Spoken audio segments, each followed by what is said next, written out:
biggest lesson is that nobody is indispensable. Kahit anong galing mo pa, there will be always somebody better than you. There will be always somebody younger than you. There will always be somebody more talented than you. So yun talaga. You have to be at the top of your game pa din. Kasi yun nga, you can be replaced anytime. So, be good. Be good at what you do, not just your craft, but be good as a person in general. And yung pinaka-advice ko sa mga gustong pumasok at mga nandito na sa industriya, number one, of course, you have to love your job. You have to love your job. And number two, you have to love the people you're working with. You have to love the people you're working with kasi hoda, boss pa yan o nagtitimpla ng kape ninyo or tumatawag sa inyo sa dressing room ninyo. You have to have the equal respect for all these people because sila din ang, alam niyo yung word of mouth kasi is very powerful. Kasi kahit anong galing mo, kung masama ugali mo sa mga maliliit na mga tao, maliliit meaning, people who are behind the scenes, pwede ka nilang silaan. Pwede ka nilang sabihin, ay wag na lang yan, magaling nga yan, pero sama ng ugali. So, it can happen. So, regardless of who they are, what their status is, be nice to everybody you work with. Kasi, you go along with it.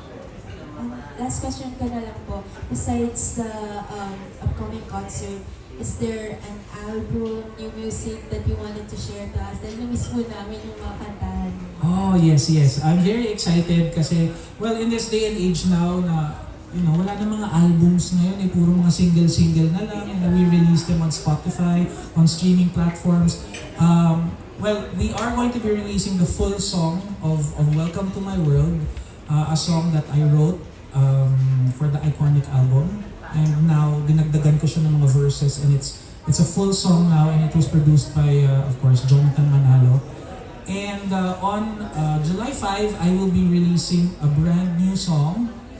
And a brand new song with a brand new sound.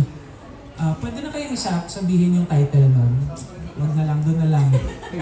Because it's very funny. Because people always tell me that my songs are the happy,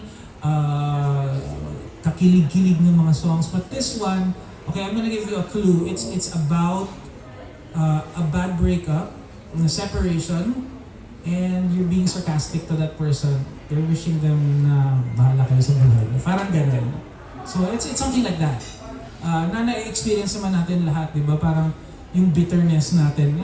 Let's accept it, human as we are. Hindi pwedeng sabihin, mag-move on ka na. Well, we move on, but meron tayong mga andun pa rin, di ba? So it's going to be, released through a song. Breakup song but with an attitude. Yes. May attitude. Your loss, not mine. Ganon. That's one of the lines there. Fierce.